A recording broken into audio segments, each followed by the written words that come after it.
ఈనాడు ఎక్కువ మంది హార్ట్ అటాక్లు కానీ పెరాలసిస్లు కానీ లేదంటే లంగ్ ఇష్యూస్ కానీ లేదంటే కొలెస్ట్రాల్ ప్రాబ్లమ్స్ కానీ కిడ్నీ ప్రాబ్లమ్స్ వచ్చిన వాళ్ళు కానీ అందరూ కూడా సిగరెట్ తోటి సంబంధం ఉన్న వాళ్ళే అండి.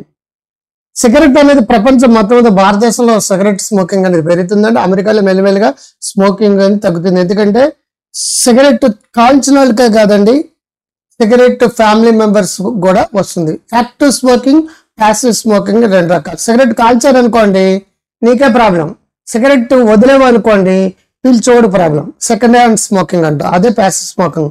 యాక్టివ్ స్మోకింగ్ అంటే స్మోక్ చేసేవాడికి ఇబ్బంది వస్తుంది. అది వదిలినప్పుడు తాగేది తక్కువ, వదిలేది ఎక్కువ. కాబట్టి ఫ్యామిలీ మెంబర్స్ కానీ పిల్లలు కానీ ప్రాబ్లమ్స్ వస్తాయి. ఒక స్మోకింగ్ కానీ చేస్తే దాంట్లో 200 కార్సినోజెనిక్ ఏజెంట్స్ ఉంటుందండి.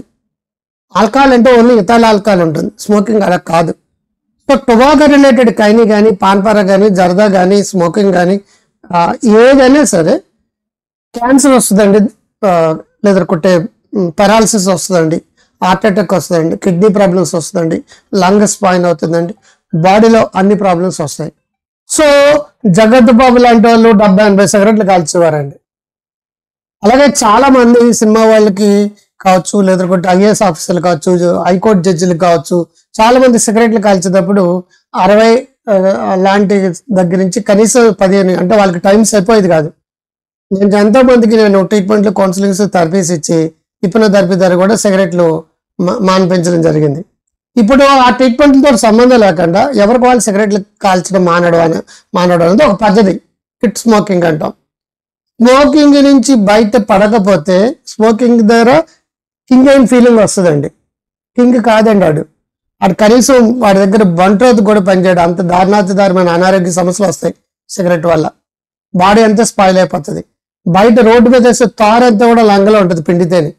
బేబీ పింక్ లో ఈ కలర్ లో ఉండాలండి లంగ్స్. అది ఎలా అవుతుంది అంటే నల్లగా స్పాయిల్ అయిపోతుంది. సిగరెట్ కాలుతున్నావు అంటే సిగరెట్ బుల్లెట్, సిగరెట్ కాలితే బుల్లెట్ లాగా నీకే తగులుతుందండి, బయట వాళ్ళకి ఏం తగలదు. అది సెల్ఫ్ హ్యాంగింగ్ లాగా అనమాట. నీకు నువ్వే సూసైడ్ చేసుకున్నట్టు అర్థం. నీకు నువ్వే హిట్ వికెట్ అంటావు, డక్ అవుట్ అవడం అనమాట. సెక్స్ కూడా పనిచేయవు. మీ ఆవిడ దగ్గర నువ్వు వెళ్తే నోరంటే స్మెల్ వస్తుంది. అండ్ ఆల్సో ఎక్కువ అంగం సంబంధించిన ప్రాబ్లమ్స్, త్వరగా అయిపోవడాలు, అంగ స్తంభన సమస్యలను కూడా స్మోకింగ్ వల్ల వస్తాయి. టొబాకో కావచ్చు, టొబాకో రిలేటెడ్ పదార్థాలు అంటే కైని, గుట్కా, పాన్ పరాగ్, జర్దా, అడ్డపొగ పెట్టడం, ముక్కు పీల్చడాలు ఉంటాయి, అది కూడా టొబాకో పౌడర్ అండి. ఇవన్నీ కూడా ముక్కు పడ ఉంటాం కదా, అవి కూడా టొబాకో కిల్స్ అని చెప్పేసి రోజు టీవీలో కానీ పేపర్లో కానీ పడుతుంది. అలాగే సిగరెట్ ప్యాకెట్ మీద క్యాన్సర్ పంపేసి నువ్వు చేస్తావని మరీ మరీ మరీ మరీ మరీ హెచ్చరిస్తుంది. అయినప్పటికీ చాలా మంది అంటారు సిగరెట్ మానడం చాలా ఈజీ, నా జీవితంలో చాలా సార్లు మానాను అన్నాడు ఒకడు. చాలా సార్లు మానడం అంటే చాలా సార్లు రీస్టార్ట్ చేసినట్టే కదా అర్థం. అందుచేత మీరు సిగరెట్ మాని మీ ఆరోగ్యమే కాదండి, మీ కుటుంబ సభ్యుల ఆరోగ్యం, మీరు ఉద్యోగం చేస్తుంటే ఆ ప్లేస్లో అందరికి ఆరోగ్యం పెంపొందించడం కోసం మీకు బై బై సిగరెట్ స్మోకింగ్ మానేయడానికి సులువైన మార్గాలు అనే పుస్తకం రాశాను.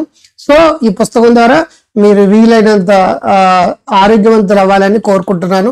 స్మోకింగ్ మానండి, జీవితంలో ఆరోగ్యమైన శ్వాసను పీల్చండి, మనశ్శాంతిని పొందండి.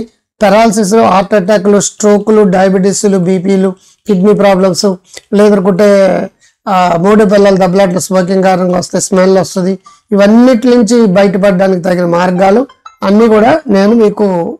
ఎందుకు ఈజీగా స్మోకింగ్ అలవాటు పడతాం? సరదా సిగరెట్ అంటే తాగితే అది పట్టుకుని ఊరుకోదండి. అది ముసలిరా వదిలేయండి అన్నారట ఎవరో.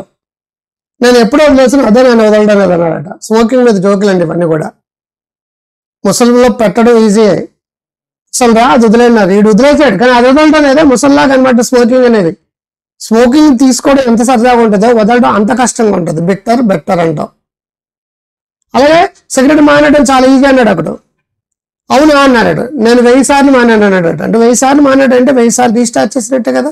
సో స్మోకింగ్ ఎలాగ ఎంటర్ అవుతుంది, విత్డ్రా సిమ్టమ్స్ ఏంటి, నికోటిన్ ఎఫెక్ట్ ఏంటి, దాని నుంచి ఎలా బయటపడాలి, టెక్నికల్గా, సైంటిఫిక్గా, ఈజీగా, సులువుగా అయ్యే మార్గాలన్నీ నేను రాశానండి. ఈ బుక్ కావాల్సి వచ్చిన వాళ్ళు గ్రో హెల్దీ వెల్దీ వైజ్ అనే యాప్లో డౌన్లోడ్ చేసుకోండి, డాక్టర్ క్రాంతికర్ అనే యాప్లో డౌన్లోడ్ చేసుకోండి. మీరు స్మోక్ చేసే వాళ్ళకి గిఫ్ట్గా ఇవ్వండి. మీరు స్మోక్ చేయకపోతే నాకు సంబంధం ఏంటని అనుకోకండి, గిఫ్ట్గా ఇవ్వండి. ఓకే, లైక్ చేయండి, షేర్ చేయండి, సబ్స్క్రైబ్ చేయండి.